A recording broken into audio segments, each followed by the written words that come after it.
Bien, amados, qué bueno que podamos cerrar el año y seguimos con Primera a los Corintios, nuestra serie, y vamos a hablar sobre el amor, el capítulo 13. No es que lo escogí al azar, sino que en la providencia del Señor, pues hoy tocaba poner ese tema. Y quiero introducirlo, el tema, diciendo que uno de los aspectos más difíciles de tratar en el estudio de la teología cristiana es que para comprender las grandes verdades reveladas por Dios en la Escritura, nosotros usamos preposiciones para definir aquello que está por encima de nuestra comprensión.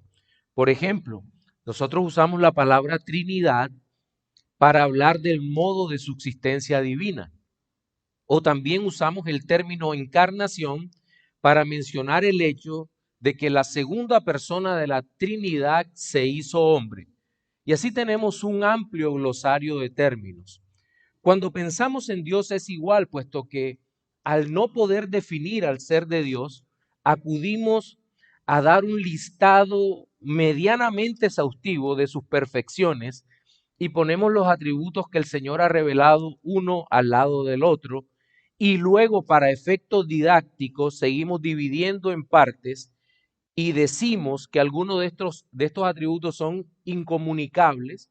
Por ejemplo, ya hemos hablado de la simplicidad, la impasibilidad, la inmutabilidad, la eternidad y tantos otros, mientras que la gracia, la bondad, la misericordia o el amor de Dios los definimos como perfecciones comunicables, debido a que la criatura, nosotros, hemos sido en alguna medida dotados de estos, aunque de forma limitada.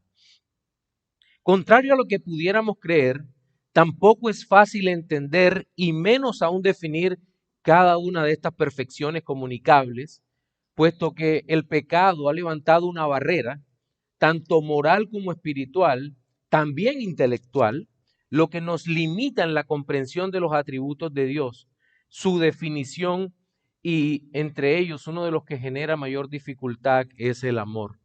Al pensar en el amor, vienen a nuestra mente una serie de ideas sacadas del mundo. Frecuentemente se confunde amor con sentimentalismo.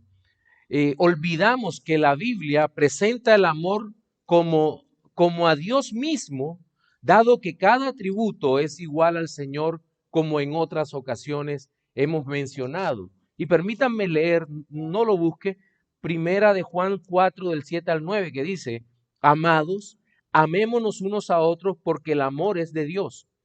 Todo aquel que ama es nacido de Dios y conoce a Dios. El que no ama no ha conocido a Dios, porque Dios es amor. En esto se mostró el amor de Dios para con nosotros, en que Dios envió a su Hijo unigénito al mundo para que vivamos por él. El amor es de Dios, nos dice este pasaje. Él lo comunicó a la criatura, pero luego podemos observar una clase de amor que es exclusivo de aquellos que conocen a Dios, y advierte que Dios es amor, para finalmente presentar un argumento contundente para demostrar el amor de Dios mediante la obra de Cristo, tanto en su vida como en la muerte expiatoria. El amor es tan difícil de definir que los grandes filósofos trataron de presentar una descripción razonable de lo que es el amor. Por ejemplo, en los diálogos de Platón se empieza a tratar el tema del amor. Sin embargo, observamos que Platón trata el tema como más que un deseo, y lo describe como un sentimiento, pero no alcanza el grado de comprensión que solamente la escritura puede llegar a ofrecernos. En la carta a los Gálatas, el apóstol Pablo, en el capítulo 5, 22, presenta el amor como un fruto del Espíritu Santo, diciendo que más el fruto del Espíritu es amor, lo cual será un contraste o una antítesis de las obras de la carne. Dice, más las obras de la carne son, más el fruto del Espíritu es amor. Ahora bien, para efectos de la presente exposición, vamos a tomar el texto de Primera a los Corintios, porque creo que es el texto por excelencia que nos hace mención sobre el amor. Todo el capítulo 13 lo vamos a leer. Son 13 versículos. Y permítame hacerlo. Voy a leerlo inicialmente en Reina Valera 1960. Luego voy a usar algunas otras versiones para explicar. Bien, dice: si yo hablase lenguas humanas y angélicas y no tengo amor, vengo a ser como metal que resuena o címbalo que retiñe. Y si tuviese profecía y entendiese todos los misterios y toda ciencia, y si tuviese toda la fe, de tal manera que trasladase los montes y no tengo amor, nada soy. Y si repartiese todos mis bienes para dar de comer a los pobres, y si entregase mi cuerpo para ser quemado y no tengo amor, de nada me sirve. El amor es sufrido, es benigno. El amor no tiene envidia, el amor no es jactancioso, no se envanece, no hace nada indebido, no busca lo suyo, no se irrita, no guarda rencor, no se goza de la injusticia, mas se goza de la verdad. Todo lo sufre, todo lo cree, todo lo espera, todo lo soporta. El amor nunca deja de ser, pero las profecías se acabarán y cesarán las lenguas y la ciencia acabará. Porque en parte conocemos y en parte profetizamos, mas cuando venga lo perfecto, entonces lo que es en parte se acabará. Cuando yo era niño, hablaba como niño, pensaba como niño, juzgaba como niño, mas cuando yo fui hombre, dejé lo que era de niño. Ahora vemos por espejo, oscuramente, pero entonces veremos cara a cara. Ahora conozco en parte, pero entonces conoceré como fui conocido. Y ahora permanecen la fe, la esperanza y el amor. Estos tres, pero el mayor de ellos es el amor. Como es bien sabido, la iglesia de los Corintios tenía tal vez más problemas que todas las demás iglesias que nosotros alcanzamos a ver en la Escritura. Tenía problemas de división, tenía pecados de división muy serios que requerían corrección. Había partidismos, cada quien defendía de una manera extrañísima las preferencias por uno u otro ministro. Realmente se habían vuelto facciones de guerra, pero también veíamos enemistades, coqueteos con la idolatría, pecados sexuales, incluido el tema del incesto, demandas entre creyentes, problemas en el matrimonio, cristianos débiles de conciencia, abusos de los dones espirituales y un largo etcétera. Sin embargo, si usted se da cuenta, cuando llega el apóstol Pablo a esta sección del culto, que va desde el capítulo 11 hasta el 14, nosotros nos vamos a encontrar con que pone el dedo en la llaga, señalando cuál es el principal problema de los corintios, y es la falta de amor de los unos por los otros. En una iglesia donde estaba la peor de las carencias, y diera la impresión de que por no estar presente el amor, entonces diríamos, ¿acaso el Espíritu de Dios no estaba presente? El hecho es que sí estaba presente en medio de ellos, pero esta enorme falta de amor los unos por los otros los estaba destruyendo. Ahora bien, quiero tocar tres aspectos o tres puntos en nuestro sermón dominical de hoy, y vamos a empezar por el contexto del amor de Dios en los creyentes como un atributo que debe estar presente en el alma. Y lo leímos en los primeros tres versículos, pero quiero hacer unas precisiones conceptuales. El apóstol Pablo va a usar lo que podríamos llamar tres exageraciones, tres hipérboles en cada uno de los versículos para señalar la superioridad del amor por encima de aquellas cosas que tanto admiraban los corintios. En primer lugar dice, si yo hablase lenguas, es decir, es un sí condicional. Si fuera posible que yo hablase todas las lenguas humanas, lo cual no era posible en aquel entonces, como no es posible hoy en día. Y aquí hay una referencia directa a idiomas humanos. Si yo hablase lenguas humanas y angélicas. Y sin lugar a dudas, los corintios tenían una fascinación por el don de lenguas.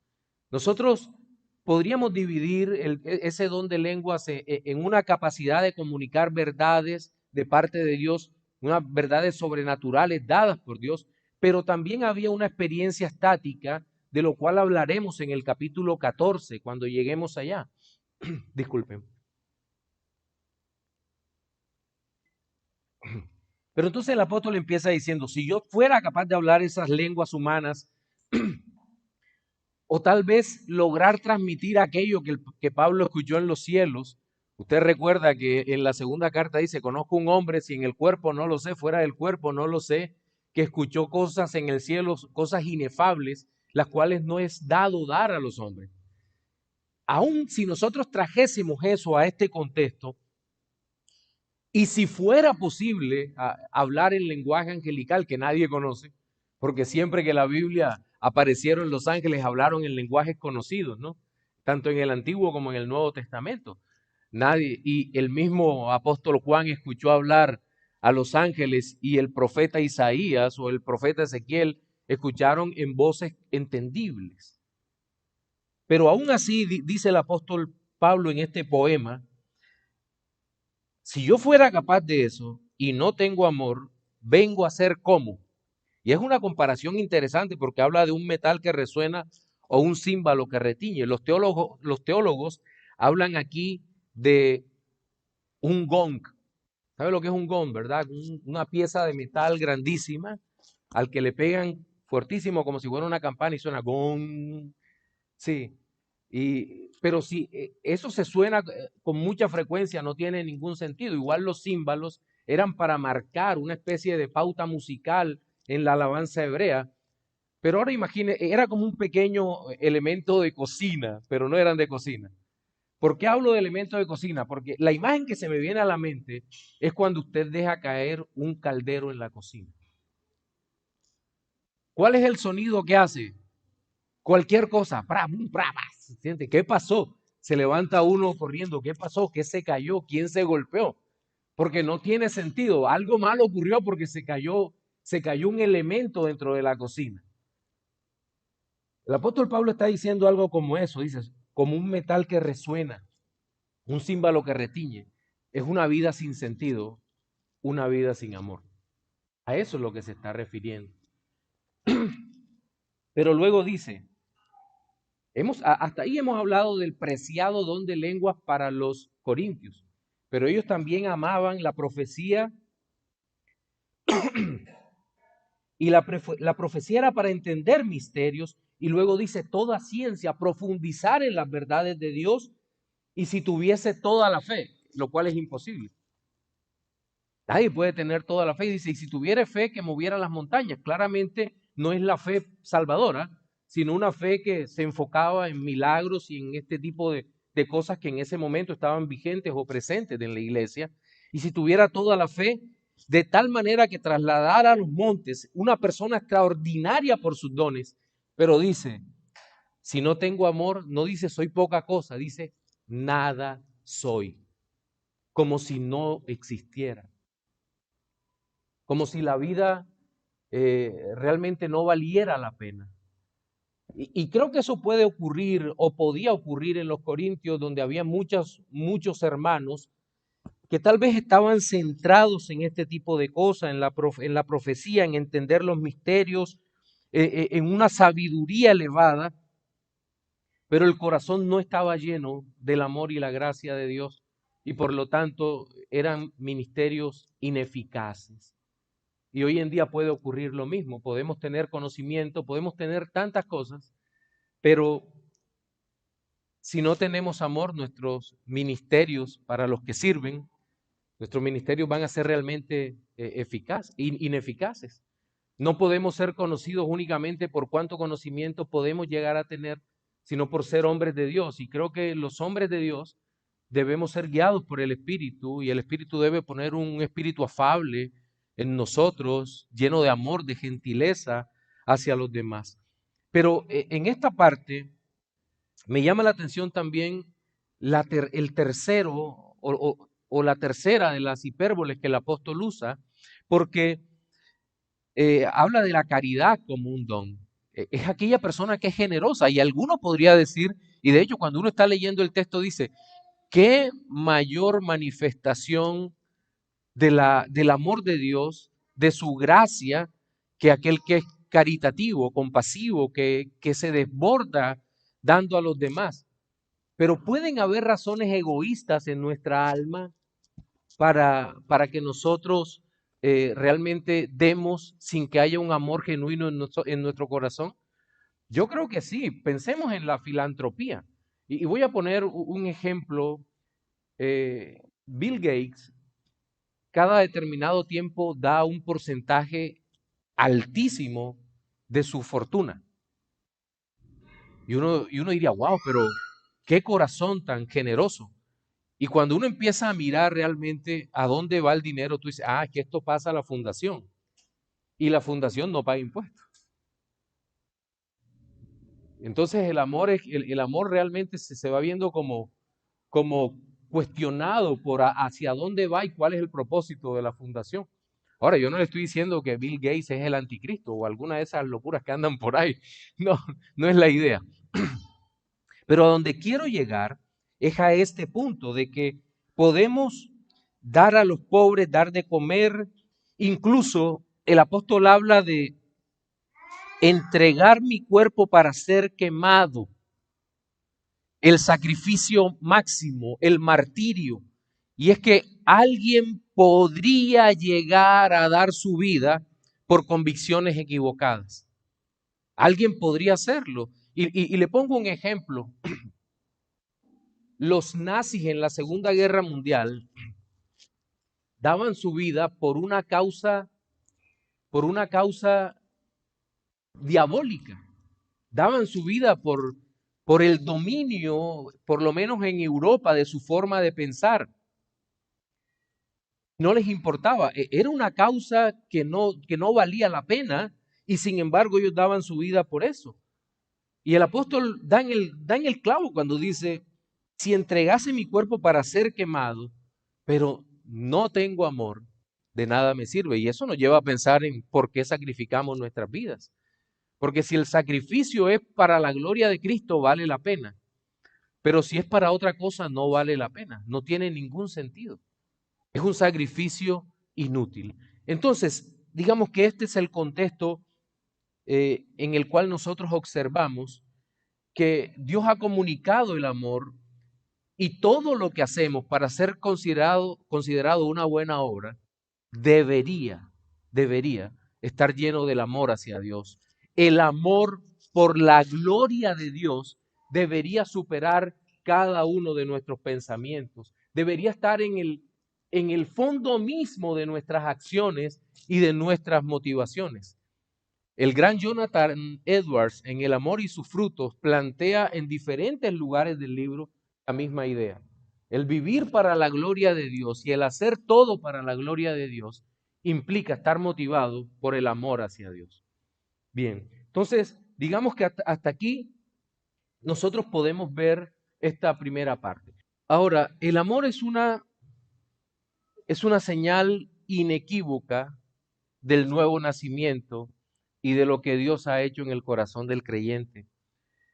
Si usted lee Romanos 5:5 para los que anotan, la Biblia dice, y la esperanza no avergüenza, porque el amor de Dios ha sido derramado en nuestros corazones por el Espíritu Santo que nos fue dado.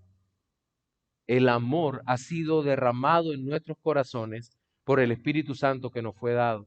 Tal vez no recuerde, pero en el capítulo 5 de Romanos hay una extensa explicación sobre la justificación por la sola fe. Empieza diciendo, justificados pues por la fe tenemos paz para con Dios por medio de nuestro Señor Jesucristo. Y en este versículo 5 nos habla del amor de Dios derramado, comunicado, transmitido al creyente por el Espíritu. De tal manera que si somos creyentes, deberíamos ser amorosos. Y aquí quiero hacer una primera aplicación en esta primera parte. Más de una vez he leído libros en que nos hablan de características del amor o lenguajes del amor o cosas por el estilo. Creo que son libros que procuran ayudar a tener comprensión de que todos no somos iguales y hasta ahí estamos de acuerdo, ¿verdad?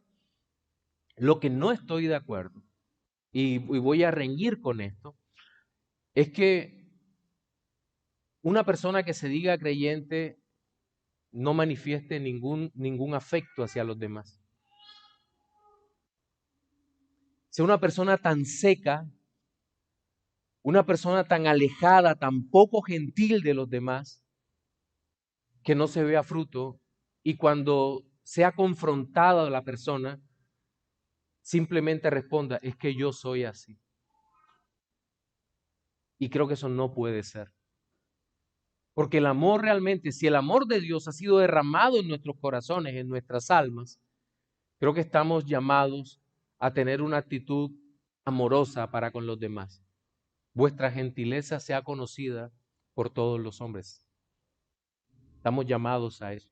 No podemos seguir siendo eh, personas alejadas, personas con corazones distantes, sin comunión los unos con los otros, que si nos sentamos en una mesa y el otro habla, estamos totalmente en silencio porque yo soy así. No creo que Dios nos haya llamado a eso. Dios cambia profundamente el corazón de los creyentes. Bien, creo que hasta aquí nuestro primer punto, pero hablemos ahora de la visible o de las características del amor. ¿Y qué pasa cuando hay ausencia del amor y cuando se engaña y en vez de amor hay sustitutos mundanos? De los versículos 4 al 7, pero voy a leerlo en la Biblia de las Américas, que me parece un poco más clara. Dice, el amor es paciente, es bondadoso, el amor no tiene envidia, el amor no es jactancioso, no es arrogante, no se porta indecorosamente, no busca lo suyo, no se irrita, no toma en cuenta el mal recibido, no se regocija de la injusticia, sino que se alegra con la verdad. Todo lo sufre, todo lo cree, todo lo espera, todo lo soporta. En esta sección se describe, lo primero empieza hablando de lo que el amor es. En nuestras versiones Reina Valera dice el amor es sufrido, pero me gusta más cuando dice es paciente. Creo que va más a tono con la traducción en griego. Y esto no significa o no describe a la paciencia como una virtud pasiva, sino como una virtud activa. Es decir, es capaz de esperar sin demoronarse, pero actuando a favor de aquella persona que tal vez pueda estar incluso pecando contra nosotros. Pero el amor también es bondadoso en el sentido de que el amor siempre es bueno. Y el Señor nos da ejemplo de esto, ¿verdad? El Señor es bueno, dice el refrán, todo el tiempo bueno. Todo el tiempo bueno. Y si ha transmitido el amor de Dios en nuestras almas, nosotros deberíamos ser benignos, bondadosos, todo el tiempo buenos. En ese sentido, el amor es benigno. Pero dice también que el amor, luego empieza con negaciones. El amor no tiene envidia, es decir, el amor no es celoso, no siente envidia porque al otro le va bien. Al contrario, se alegra. El cuerpo de Cristo debería caracterizarse por alegrarse. El amor, pero tampoco es jactancioso y no se envanece, o en esta versión no es arrogante. Estas dos cosas van juntas, esta palabra. La persona que se jacta es una persona que cree que debe ser aplaudido por lo que hace, cuando a los siervos de Dios nos dice el Señor que no sepa tu mano derecha lo que hace tu mano izquierda. Pero hay personas, sobre todo en esta época de las redes sociales, todo el mundo se autopromociona. Aquí estoy con los indígenas en un lugar apartado, lejísimo, y de pronto empiezas tú a escarbar un poco, a ver la posición hasta de la foto, y está a 100 metros de la carretera. No, hay una promoción muy grande, y la verdad que es que los grandes misioneros son pocos conocidos hasta que realmente la historia, incluso después de su muerte, lo reivindica. ¿Alguno escuchó hablar de Livingstone? El gran misionero inglés Livingstone. El que descubrió las cataratas Victoria, sí, el que descubrió esto fue un inglés misionero cristiano. Se metió en las tribus, fue apoyado durante muchos años, no era misión de 3 meses, durante muchos años, y dicen que cuando lo encontraron, encontraron su cadáver arrodillado. ¿Quién lo conoció? Bueno, ustedes no lo conocían, ¿verdad? Pero seguramente Dios sí lo conoce. Y en su Inglaterra fue un héroe, pero nunca se jactó de sus grandes cosas. No es arrogante. Y la palabra allí es como llenar una bolsa de aire. Usted cuando llena una bolsa de aire y la explota, solo suena pum, pero solo queda papel, no hay nada. No hay nada. Un corazón arrogante es eso. No hay nada en él. Pero el amor no es arrogante y no se porta indecorosamente. Y esto es importantísimo porque tiene que ver con cómo tratamos a los demás o cómo nos mostramos en sentido del amor. Hoy en día, en la época del posmodernismo, eh, tal vez un gay o una lesbiana exprese, no, yo amo a él o a ella y no pasa nada. Y tú dices, no, un momento, la Biblia dice que eso es indecoroso, eso es un pecado terrible. No podemos aceptar lo que en esta semana apareció en la prensa de que la Iglesia Católica no iba a celebrar matrimonios gays, solo los iba a bendecir. Esto es ridículo, eso es ridículo. Si realmente ese párroco amara a esos dos que están allí, les diría, miren, si ustedes no se arrepienten, se van para el infierno. Tienen que buscar a Cristo. Eso es lo que dice la palabra del Señor. En ese punto tendríamos que estar nosotros. No, es que yo lo amo. Bueno, síganse amando en el infierno. El amor no hace nada indecoroso. Si realmente amamos, busquemos lo que dice la palabra de Dios. No busca lo suyo, va unido, pero también dice no se irrita, pero cuidado. El no irritarse tiene que ver con no irritarse cuando el hermano peca, en el sentido de que no lo vamos a asesinar por eso, ¿no? Sino que tenemos que orar por él, aunque, como dice un autor liberal, y no voy a mencionarlo porque de pronto alguno lo busca, dice el autor liberal que si perdemos nuestra capacidad de irritarnos por aquello que está mal, entonces nuestro corazón realmente se está alejando de los propósitos de Dios. Claro que el pecado tiene que producir molestia en nuestros corazones, pero frente a la debilidad del hermano tenemos que ser cuidadosos. El hermano que todos los domingos pregunta lo mismo. Sí, bueno, tiene que haber una falla en su forma de estudio, de comprensión, pero tampoco podemos irritarnos de váyase de aquí porque usted es bruto. No, no, esa no es la idea. No toma en cuenta el mal recibido, el amor, es decir, no guarda rencor. No fue que tú me hiciste tal cosa en el año 2012, me acuerdo perfectamente. No, el hombre de Dios, la mujer de Dios tiene que perdonar y no acordarse del mal recibido. No se regocija de la injusticia, sino se alegra con la verdad. No se goza de lo injusto, sino se goza de la verdad. Y la verdad que aparece como antítesis del malo, de la injusticia. Todo lo sufre. Y aquí no es un corazón sufriente en el sentido, sino que también es un corazón paciente y todo lo cree. Y no es credulidad, todo lo cree a Dios y espera lo mejor de los hermanos.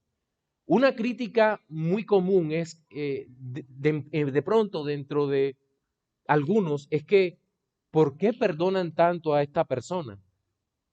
Y sobre todo, creo que a veces las esposas del liderazgo son más fuertes que nosotros en ese sentido. ¿Por qué le das tantas oportunidades a esta persona? ¿Cuál es la razón? Y seguramente uno en oración está viendo que aquella persona tiene unas capacidades maravillosas que Dios le ha dado y que es mejor extender ese espacio de paciencia, de creerle, de esperar que Dios haga. Y si Dios no hace, pues Dios no hace. Pero siempre hay que darle un crédito de más a la persona que Dios le ha dado capacidad o le ha dado dones para servir. Todo lo cree, todo lo espera, va junto, todo lo soporta. No es que la mujer tiene que soportar al marido que le pega. Aquí soporta es servir como base para algo, como una columna que sostiene un techo, un plafón. Todo lo soporta, ayuda. Y en ese caso es como se describe el amor. Y si usted se da cuenta, son características muy lindas que riñen contra cómo entendemos nosotros el amor de manera mundana. Es un contraste tremendo. El amor es entendido en este tiempo como sentimentalismo, habíamos hablado de eso. ¿Cómo sé si amo a la otra persona? Bueno, el parámetro es si tengo mariposas en el estómago.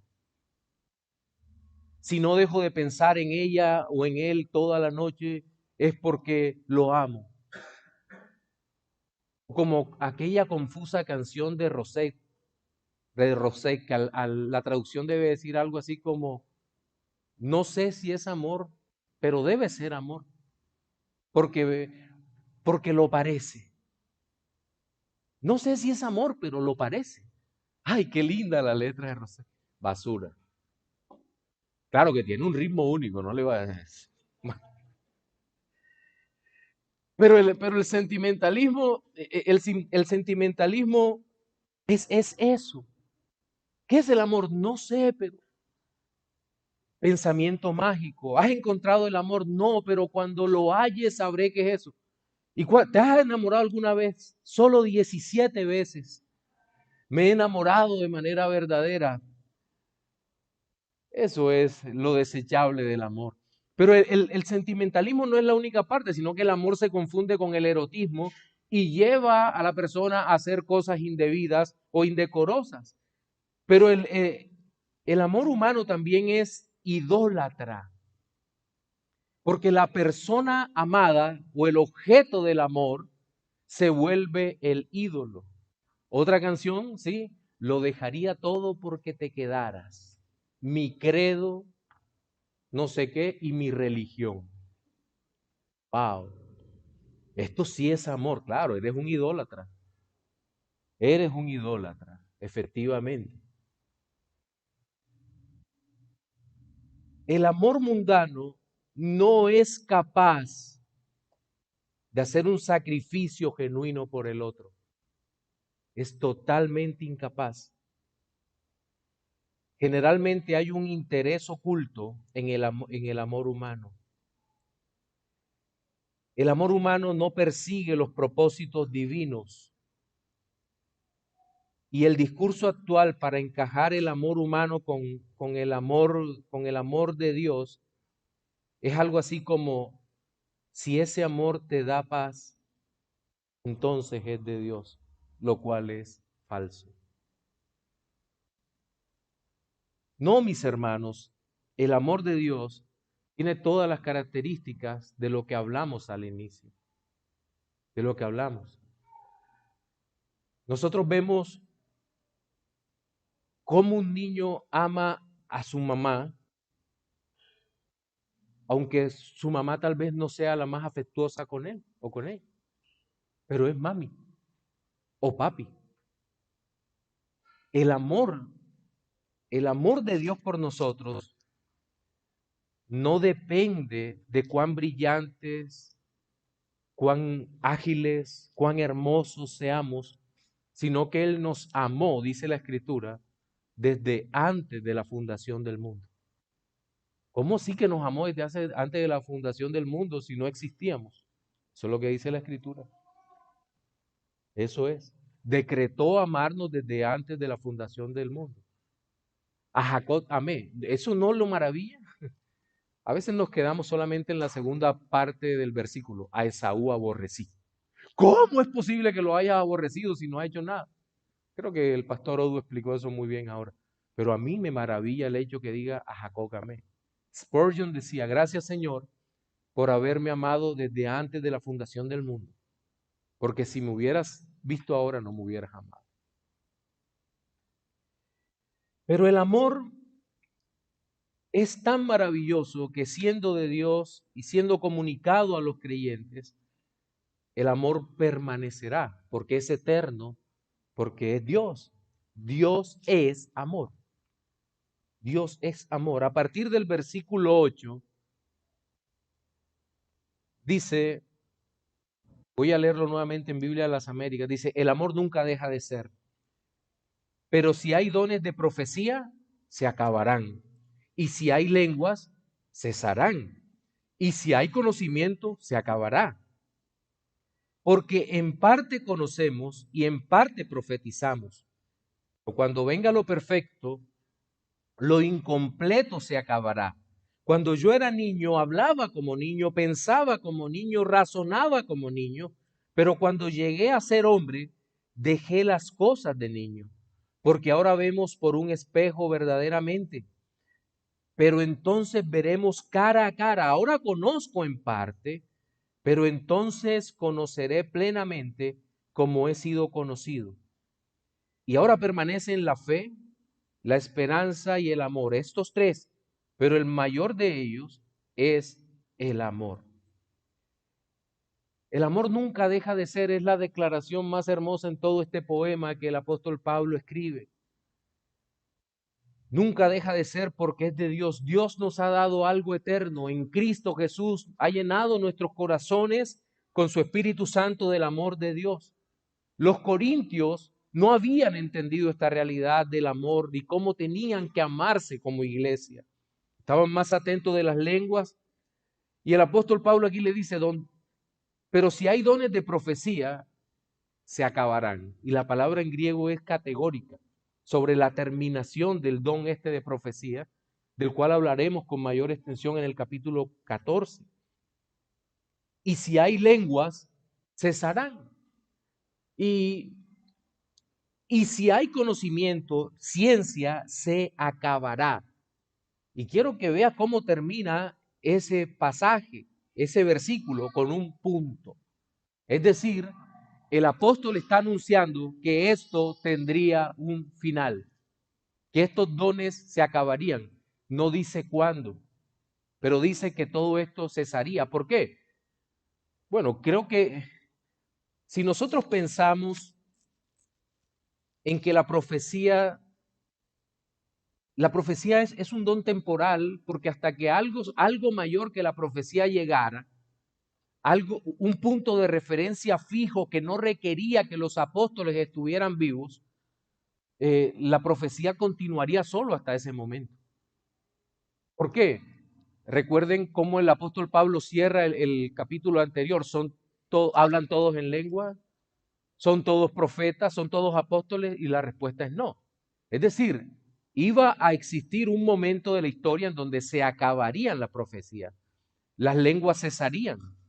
Las lenguas eran también para comunicar las verdades de Dios y requerían de un intérprete. Y el conocimiento se acabará. Piense esto, hay un anuncio sobre eso. La pregunta es ¿cuándo? Bien, dice, ahora, ¿cuál es la razón por qué esto debe acabarse? Dice, porque en parte conocemos y en parte profetizamos. Una profecía nunca es completa en sí misma. Y podemos leer el libro profético más completo de la Biblia, que es el libro de Isaías. Libro profético más completo. Y sin embargo, no tiene todos los elementos de la profecía. Todo, es decir, el mismo libro no es una metanarrativa, sino que hace parte de toda la narrativa bíblica de principio hasta el fin y está en el lugar que Dios lo puso. Pero aún la profecía dada a cada hombre en ese momento de la historia en Corintio no era completa y en parte profetizamos. Y aquí viene lo que podría ser el cuando, pero cuando venga lo perfecto, lo incompleto se acabará. Y ahí la palabra es teleios, que tiene varias acepciones, pero quiero enfocarme en dos, bueno, en tres: completo, perfecto y terminado. ¿Y cómo así que cuando venga lo perfecto? ¿Qué es lo perfecto? ¿Acaso lo perfecto es, como nuestros hermanos, algunos de nuestros hermanos pentecostales han planteado, para defender la continuidad de los dones extraordinarios, diciendo lo perfecto es la segunda venida de Cristo? Bueno, digamos que dentro de este pasaje hay algo de esto. Lo perfecto, sí, la segunda venida de Cristo. Pero también lo perfecto aquí es perfecto, es maduro, es la palabra que estaba buscando, es lo maduro, cuando venga lo maduro. Ahora, ¿por qué creemos que el Nuevo Testamento marca una pauta con relación a la cesación de las lenguas, de la profecía y de este tipo de conocimiento? Bien, porque el Nuevo Testamento, cuando se cierra la escritura, tenemos un punto fijo de referencia que podemos mirar y no necesitamos de que un profeta nos revele la voluntad de Dios, porque esta es la palabra profética más segura. El apóstol Pedro dice, a la cual hacéis bien en estar atentos como una antorcha que alumbra el lugar oscuro. Y en ese sentido, la Biblia es completa. Y digamos que la Biblia también nos permite comprender los misterios de Dios que estuvieron ocultos para la iglesia de ese primer siglo. Ahora, alguien puede decir, pero pastor, los dones son para la edificación de la iglesia y la iglesia hoy en día todavía se está edificando. Sí, la iglesia se está edificando, pero tiene un texto fijo, tiene una base sólida de creencias que solamente tiene que mirarla y exponerla, y eso es suficiente. Si hubiese profecías hoy en día, tendríamos que anexarlas a este libro, porque la Biblia no distingue entre profecías de primero y segundo orden. La Biblia, toda la profecía, tiene la misma importancia. Entonces, cualquier don comunicativo, entendemos que ha cesado en ese sentido. Ha cesado. La única manera como nosotros podríamos hablar en nombre de Dios es diciendo, escrito está, y decir el libro, el capítulo y el versículo que estamos enseñando. Ahora,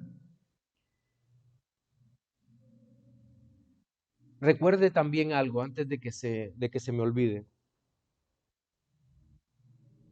Al contrario de lo que nosotros pensamos, la iglesia primitiva no era más madura que la iglesia de hoy en día. Usted dirá, ¿cómo? Si la iglesia hoy en día está en crisis. No, la iglesia de Cristo no está en crisis. Están en crisis las iglesias apóstatas. Pero la iglesia de Cristo tendrán problemas, como toda iglesia, pero no está en crisis porque su confianza está en el Señor. Pero si hablamos de madurez, estoy seguro que la iglesia primitiva no era tan madura como la iglesia de hoy en día. ¿Por qué? Porque la iglesia de hoy en día en todo el mundo, la verdadera iglesia, tiene la palabra de Dios. Y esta palabra es suficiente. ¿Qué pasó? Idealizamos la iglesia del primer siglo. ¡Wow! La iglesia primitiva. Yo he dicho que la única diferencia o lo mejor que tenía la iglesia primitiva eran los apóstoles cuando estaban vivos. Porque cualquier error era corregido inmediatamente por los apóstoles. Pero nosotros tenemos hoy la tradición apostólica. ¿Cuál es la tradición apostólica? La palabra de Dios. Insisto, la importancia de la palabra de Dios. Por eso los reformadores hablaron con tanta libertad de la sola escritura. Porque nosotros necesitamos mirar siempre a la escritura. Bien, ahora, me llama la atención cómo continúa Pablo en esta parte. Dice, cuando yo era niño, mire esto, separa el pensamiento infantil que tenían muchos de los corintios al buscar estos dones que él pone de último, la profecía, las lenguas, en fin. Dice, cuando yo era niño hablaba como niño, pensaba como niño, razonaba como niño, pero cuando llegué a ser hombre, dejé las cosas de niño. Es decir, es un estado primitivo de cosas. Porque ahora vemos por un espejo. Ahora vemos por un espejo. ¿Cómo eran los espejos de la época? Ya lo hemos dicho varias veces. Una lámina metálica. Los que tenían más dinero podían comprar metales nobles. plata u otra cosa, pero los que no tenían que conformarse con bronce u otra superficie que no daba un reflejo adecuado de la persona, se veía distorsionado. Vemos oscuramente como por espejo. No era el espejo azogado que tenemos hoy en día, que muestra una imagen perfecta para bien o para mal, porque bueno. Pero entonces, dice, entonces cuando veremos cara a cara, ahora conocemos en parte, pero entonces conoceré plenamente como he sido conocido. Yo creo que volviendo al tema del decreto que enseñaba nuestro pastor Odur, creo que allí veremos cumplido el propósito de Dios, alcanzaremos a ver mejor su decreto para con nosotros, con los escogidos, en el sentido de que veremos toda esa bendición de ser conformados a la imagen de Cristo y el amor resplandeciendo. Yo trato de imaginarme cómo será el amor de la iglesia, de los unos por los otros en los cielos. Si para nosotros hoy domingo, día del Señor, esto es un adelanto del cielo porque podemos saludarnos, abrazarnos, decir qué bueno verte, extrañar a los que no están, menos mal que en el cielo los verdaderos creyentes están completos. Pero es maravilloso cómo podremos percibir y alegrarnos con lo que Dios ha bendecido al otro. Conoceremos, veremos el cumplimiento del propósito eterno de Dios en nuestra vida. Entonces conoceré plenamente cómo he sido conocido por Dios. Y luego dice, y en este último pasaje, en este último versículo, hay algunas confusiones que se presentan. Dice, y ahora, voy a leer en Reina Valera, y ahora permanecen la fe, la esperanza y el amor. Estos tres, pero el mayor de ellos es el amor. Algunos han llegado a decir que en la eternidad no habrá fe ni habrá esperanza, sino que solo habrá amor, porque al cumplirse que ya no tendremos a Cristo que esperarlo, no necesitamos la esperanza, y como lo estamos viendo, no necesitamos ejercer la fe. Eso no dice el pasaje. Está diciendo, ahora permanecen la fe. En los cielos usted tendrá que seguir creyendo en Cristo y recibiendo la gracia salvadora de Cristo. Porque sin gracia usted no puede estar en los cielos, ni yo tampoco. Y a través de la fe, solo que será, no sé qué grado de perfección tendrá la fe, pero la obra de gracia del Señor sobre nuestra vida será tan plena y maravillosa que podemos disfrutar de una comunión íntima y perfecta con nuestro Señor y Salvador Jesucristo. La fe estará presente y la esperanza, no de la segunda venida, porque ya estaremos en su presencia, pero seguiremos esperando en Él cada día de nuestra vida, nos seguirá levantando en los cielos. Lo que está diciendo aquí en esta triada, Pablo usa triadas en todas sus cartas o en todos sus escritos. Dice, estos tres, pero luego le da superioridad. El mayor de ellos es el amor. Y cuando uno está leyendo aquí, uno dice, pero ¿por qué el mayor es el amor? Y creo, siendo una reflexión teológica, que la razón por la cual esto es así es porque, si usted se da cuenta, la fe y la esperanza no son atributos divinos. Dios no tiene fe. Dios no necesita creer en alguien superior a Él para hacer lo que hace. Dios no tiene fe. La fe es un instrumento, algo que Dios hizo y nos lo regaló como don para que pudiéramos abrazar mediante la fe la gracia. Dios tampoco tiene esperanza. ¿Por qué? Porque Dios nos conoce y conoce nuestra vida y el futuro. ¿Usted cree que Dios espera algo de usted o de mí? No, porque nos conoce. Dice, este cabezón ahora va a pecar tal día a tal hora. Lo conoce todo, absoluto, y aún así nos ama. La esperanza, por lo tanto, no es un don, no es un atributo, una perfección divina, pero el amor sí. El amor es eterno. Por tanto, todas aquellas cosas que Dios nos da son superiores a todas aquellas cosas que nosotros tengamos, aun cuando hayan sido dadas por Dios. Y le pongo un ejemplo. En el Antiguo Testamento usted se va a encontrar con un texto desconcertantemente bello que dice, tu misericordia es mejor que la vida. ¿Y cómo así que la misericordia es mejor que la vida? Sí, la misericordia es un atributo de Dios. Sí. Y nosotros existimos por Dios.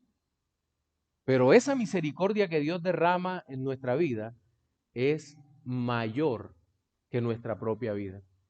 Es mucho mayor. Otro ejemplo, y creo que este es el ejemplo definitivo.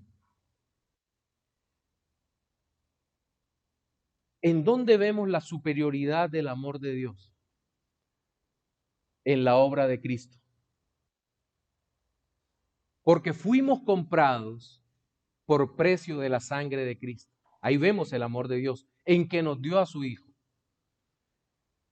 Y el precio de la sangre de Cristo es muy superior al precio de todos nosotros los seres humanos de todas las épocas. Si las vidas de toda la humanidad fueran comparados con la sangre de Cristo es simplemente superior.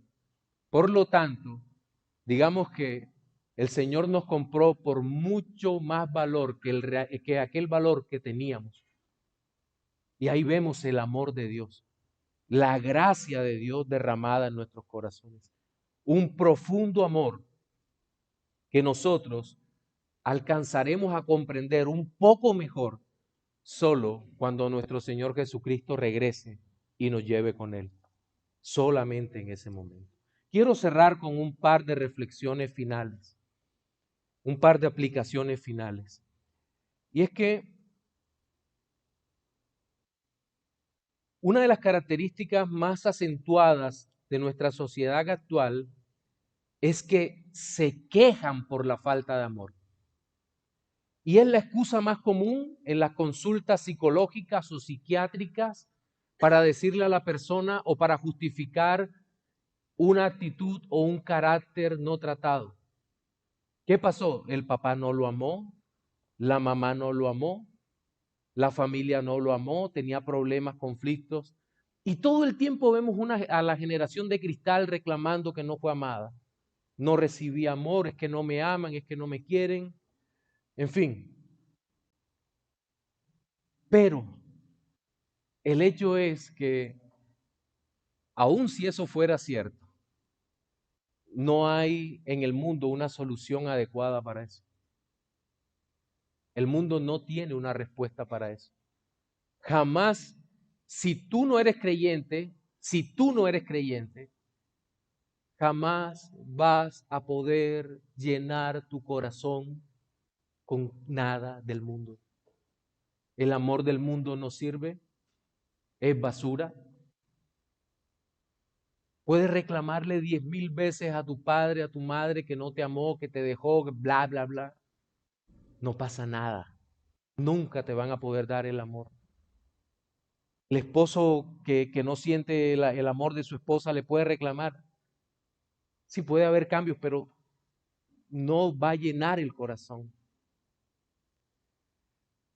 Solamente cuando entendemos, cuando entiendas el amor de Cristo en tu alma, te vas a entender la plenitud del amor de Dios y vas a poder vivir gozoso desde esta tierra. Solamente allí. Ven a los pies de Cristo, pídele perdón y suplícale que el Espíritu Santo derrame su amor en tu corazón. Pero ahora me quiero dirigir a los creyentes. El amor verdadero por los hermanos, es la manifestación más realista de que Dios ha cambiado nuestras almas pecadoras. Esa es la manifestación más realista. Cuando empezamos a amar a los hermanos, realmente podemos tener una voy a usar palabras de mi profesión o como me gano la vida de contador, podemos tener una seguridad razonable de que somos creyentes. Cuando vemos que amamos a los hermanos, cuando nuestra preocupación por el otro, por el prójimo, cuando queremos que los que no son creyentes vengan a los pies de Cristo, entonces, y solo entonces, sabemos que el amor de Dios ha sido derramado por el Espíritu en nuestros corazones. Amén.